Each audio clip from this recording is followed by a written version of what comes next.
किसी ने सच ही कहा है, दुनिया में कोई भी काम मुश्किल नहीं होता दोस्त, ना जाने लोग इरादे क्यों तोड़ देते हैं। अगर दिल में सच्ची लगन हो तो सितारे भी अपनी जगह छोड़ देते हैं। जी जोहार, नमस्कार। मैं जगन्नाथ और आप सब देख पा रहे हैं बीएनबी स्टूडियो, जहां पर पहुंचे हुए हैं जेजेपी जागरूक जनता पार्टी के गांडे विधानसभा के विधायक प्रत्याशी शमीम अख्तर और हमीद भाई जो युवा प्रखंड अध्यक्ष हैं, वो भी यहाँ पर मौजूद है। आज हम लोग बात करने जा रहे हैं, लगातार जेजेपी की चर्चा गांडी विधानसभा क्षेत्र में जोरों पर चल रही है। आखिर जेजेपी ने ऐसा क्या कर दिया, आखिर जेजेपी क्या करने वाली है, इन सब बिंदुओं पर आज हम बात करेंगे शमीम अख्तर से, जो गांडे विधानसभा के विधायक के प्रत्याशी भी हैं। उससे पहले हम चाहेंगे हमीद भाई जो युवा प्रखंड अध्यक्ष है जेजेपी से और लगातार क्षेत्र में घूम रहे हैं, कैसा रुझान मिल रहा है जनता का, क्या फीडबैक मिल रहा है, उनसे बात करेंगे। हमीद भाई बताइएगा, कैसा चल रहा है आप लोगों का प्रचार प्रसार? बिल्कुल, बहुत अच्छा चल रहा है। अभी हम लोग जो है सो तीनों प्रखंड में हम लोग जा रहे हैं अपने गांधी विधानसभा क्षेत्र में। हम्म, वहाँ पर जो है सो हर गाँव में हम लोग जो है सो हम्म, अभी शिक्षा के बारे में हाँ, हर जगहों पर जो है सो एक महिला को चयन किया जा रहा है टीचर के रूप में। हाँ, और वो जो है सो फील्ड में काम कर रही है और बच्चों को जोड़ने का काम कर रहा है और पढ़ा रही है बहुत अच्छा। हम लोग जा कर के अभी देखे कि बच्चे बहुत उत्साहित हैं, उनके घर वाले उत्साहित हैं कि हमारा जो है सो बच्चा अब बढ़िया से पढ़ेगा और लिखेगा और समाज का बेहतर निर्माण करेगा। तो कहीं न कहीं शिक्षा के प्रति जेजेपी जागरूक है और गंभीर है, इन विषयों पर कार्य कर रही है।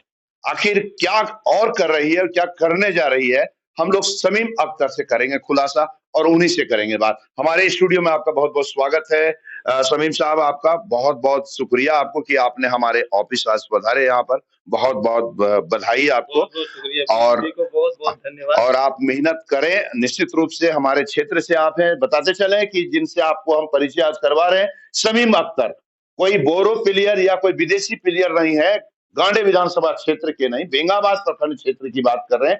खंडोली इनका गांव हुआ और गांव के यह बेटा है, गांव के ये लाल है, जो लगातार कमाल कर रहे हैं। आखिर और क्या कमाल करने जा रहे हैं और क्या कर रहे हैं, हम लोग इन्हीं से बात करेंगे। आप जेजेपी के प्रत्याशी हैं शमीम साहब, क्या जेजेपी ने कर दिया है क्षेत्र में, जो आप वोट मांगिएगा, लोग आपको वोट देंगे, किस बेस पर वोट देंगे आपको, क्या आपने अभी तक किया, जानकारी हमारे दर्शकों को देंगे प्लीज। पूरे प्रखंड के सारे लोगों को और पूरे भारतवर्ष के लोगों को मेरा नमस्कार। सर देखिए, आज सरकार सोच भी नहीं पा रही है, हम्म, पिछले 15 साल से हम लोग आज करते आ रहे हैं। हम्म, चाहे वो बच्चे की शिक्षा की बात हो हम्म, या वो उनके विवाह की बात हो हम्म, या महिलाओं के रोजगार की बात हो, हम्म। हर चीज़ हम लोग करते आए हैं जो आज सरकार सोच भी नहीं पा रही है। बिल्कुल। ऐसा क्या है, मतलब क्या आप कर रहे हैं? जैसे अभी थोड़ी देर पहले आपके हमीद भाई युवा प्रखंड अध्यक्ष ने कहा कि हम शिक्षा के लिए गांव में खोल रहे हैं कोचिंग सेंटर, उसका क्या है प्रावधान, क्या सिस्टम है उसका? हम लोग कोशिश कर रहे हैं कि हर गाँव में शिक्षा का जोत जले। क्या है कि अगर बच्चे शिक्षित होंगे तभी उन गाँव का विकास होगा। हाँ, इसीलिए हम लोग प्रत्येक गाँव में शिक्षा की व्यवस्था कर रहे हैं, फ्री ट्यूशन। हाँ, जहाँ से एक महिला का चयन कर रहे हैं, हाँ, वो फ्री बच्चों को पढ़ाएगी। हाँ, यानी अभी देखिए प्रत्येक बच्चा कहीं न कहीं ट्यूशन पढ़ता है सर। जी, जी, 100, 150, 200 रुपया मासिक देना पड़ता है। हाँ, हाँ, बहुत सारे ग्रामीण ऐसे भी हैं हाँ, जो पैसों के कारण बच्चों को ट्यूशन नहीं पढ़ा हाँ, पाते हाँ, हैं। हाँ, और इस सारी सुविधा और असुविधा को देखते हुए मैं हम लोगों ने डिसाइड किया हाँ, कि प्रत्येक गाँव में एक फ्री ट्यूशन होना चाहिए। हाँ, हाँ, ताकि स्कूल की स्थिति आज दयनीय हो चुकी है। बिल्कुल, खिचड़ी में पूरा बच्चा परेशान है, हाँ, ना पढ़ाई हो पा रही है, ना और किसी तरह। हाँ, और सरकार भी चाह रही है कि बच्चे बेरोज़गार रहे, हाँ, आने वाले जो हमारे जनरेशन है वो अशिक्षित रहे, जिनके कारण हमको रोज़गार देने की ज़रूरत नहीं पड़ेगी। लेकिन मेरा क्षेत्र है, मेरा घर है, हमको अपने घर की चिंता है। हम चाहते हैं कि मेरे जो बच्चे हैं, आने वाला जनरेशन है, वो पढ़े-लिखे और समाज का बेहतर निर्माण करे। क्योंकि जिस गाँव या जिस समाज के बच्चे शिक्षित होंगे, बस उसी गाँव और उस समाज का विकास हो पाएगा। और समीम भाई, ये जो टीचर जो होंगी, जो लेडीज टीचर आपकी होंगी, उनको निःशुल्क वो सेवा करेंगे या कुछ मानदेय वगैरह नहीं, आपके बिल्कुल। संस्था द्वारा दी जा म रही है? राधा स्वामी संगठन द्वारा उनको मानदेय भी दिया जा रहा है और बच्चों के लिए हम कितना लोग मानदेय दिया जाएगा उसमें? देखिए 3000 रुपया प्राथमिक है, जी, उसके बाद प्रत्येक ईयर उनको कुछ इंक्रीज़िंग होगा अच्छा, और बच्चों के लिए हम लोग कॉपी कलम की भी व्यवस्था किए हुए हैं प्रत्येक महीना, हुँ, जो ग्रामीण के समक्ष हम लोग जाके हम लोग खुद वितरण करेंगे। हुँ, और जो भी और सुविधा लगे सुविधा अगर चाहिए शिक्षक को, जैसे बोर्ड हो गया, चॉक हो गया, डस्टर हो गया, हुँ, रजिस्टर हो गया, हुँ, सारा सुविधा हम लोग मुहैया कराएँगे और बेहतर व्यवस्था करेंगे कि वो बच्चों को बढ़िया से बढ़िया पढ़ाएँ और बच्चों की पढ़ाई में कोई कोताही नहीं होगी। आज लगातार आपका क्षेत्र भ्रमण चल रहा है, हम देख रहे हैं न्यूज़ चैनल के माध्यम से भी, एनवी के माध्यम से भी देख रहे हैं। आप क्षेत्र भ्रमण करें, आज का कहाँ क्षेत्र भ्रमण था आपका? कैसा रहा क्षेत्र भ्रमण?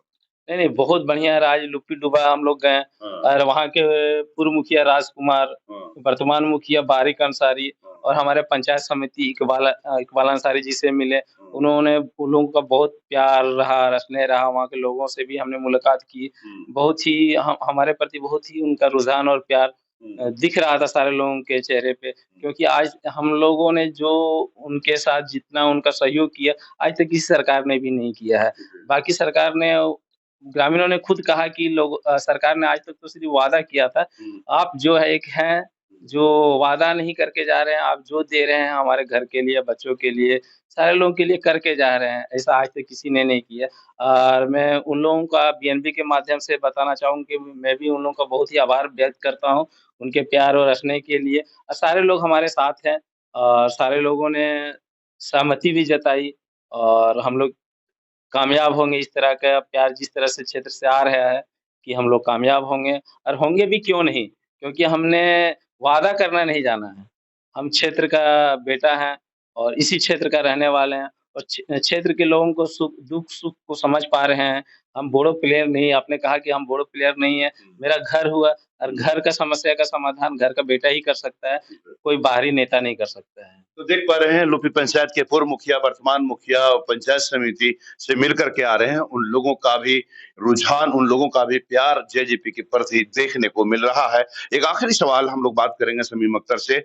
आखिर राजनीतिक में आना और राजनीतिक में आपका कदम रखना और अचानक आप इस कदर हावी हो जाना, अन्य पार्टियों की नींद उड़ा देना, आखिर कहाँ से प्रेरणा मिली? कहाँ से आपको यह दिमाग में आया कि हम चुनाव लड़ेंगे इस मैदान में और गांधी विधानसभा से चुनाव लड़ेंगे? क्या आपने देखा? क्या आपने सोचा? क्या आपका मिशन है? बताइएगा। देखिए सर, मेरा राजनीति में आने का कोई शौक नहीं था। मैं राधा स्वामी संगठन के अच्छे पद पे हूँ अब, बेंगाबाद और गांधी प्रखंड का प्रखंड प्रभारी भी हूँ। जी। मेरा काम है घर-घर जाके लोगों को जानकारी देना। हुँ, जब मैं लोगों के घर तक गया हुँ, और उनके समस्या को जाना हुँ, और जो वो राजनीति के प्रति जो उनका विश्वास उठ सा गया है। हुँ, हुँ, आज एक बेटी के शादी में हम लोग गए थे बहुत यहीं महिष-मुंडा में। हुँ, शादी के दिन हुँ, 20,000 के लिए वो लगभग 50 आदमी के पास गया, हुँ, फिर भी उनको नहीं मिला। हुँ, लास्ट में उनके जो भाभी है कोई किसी का गहना था, उनसे गहने उधार लेके बंकी रख के हुँ, वो अपने बेटी के शादी के लिए 20,000 जुटाया, हुँ, वो खाना-पीना खिलाने के लिए। हुँ, उस दिन हमने जाना कि दुःख क्या चीज़ होती है। उसके बाद बहुत सारे गाँव में गए जहाँ के बच्चे देखे, बहुत सारे लोग बोलते हैं कि ये गाली-गलौज करता है, ये बच्चे पढ़ते नहीं हैं, तो उसमें बच्चों के क्या दोष है? हुँ, अगर उनको उस तरह की शिक्षा मिले, तो वो बेहतर निर्माण करेंगे और बेहतर पढ़ाई भी करेंगे। तो हमारे क्षेत्र का जो सर राजनीतिक दशा और दिशा है ना, हुँ, बहुत ही खराब है। सिर्फ़ लोग यहाँ शासन करने जान रहे हैं। ये सब चीज़ को देखते हुए मुझे बहुत दुःख हुआ कि हम भी इस क्षेत्र का अगर हम जैसे युवा अगर आगे ना आए, हुँ, तो हमारे आने वाला जनरेशन हुँ, कितना बैक साइड में चले जाएँगे, कितना बैकआउट हो हुँ, जाएँगे। यही सब चीज़ को देखते हुए मुझे लगा कि नहीं हम तो लोगों का सेवा कर ही रहे हैं। हुँ, अगर लोगों का प्यार रहा और हुँ, स्नेह रहा, हुँ, तो हम राजनीतिक क्षेत्र में भी अच्छे मुकाम पर आके लोगों को और भी राजनीतिक स्तर से जो सेवा कर सकते हैं, वो करेंगे। आज देख लीजिएगा अगवा आवास में लोगों को 15 से 20,000 रुपए ठगा जा रहा है। जी, अगर सोच लीजिए कि 15-20 हज़ार अगर किसी गरीब के पास रहता तो अगवा आवास की क्या ज़रूरत थी? तो ऐसे चीज़ों को देख के मन भ्रमित हो जाता है और बहुत दुःख होता है कि मेरे क्षेत्र के लोगों के साथ, मेरे घर वाले लोगों के साथ ऐसा व्यवहार हो रहा है।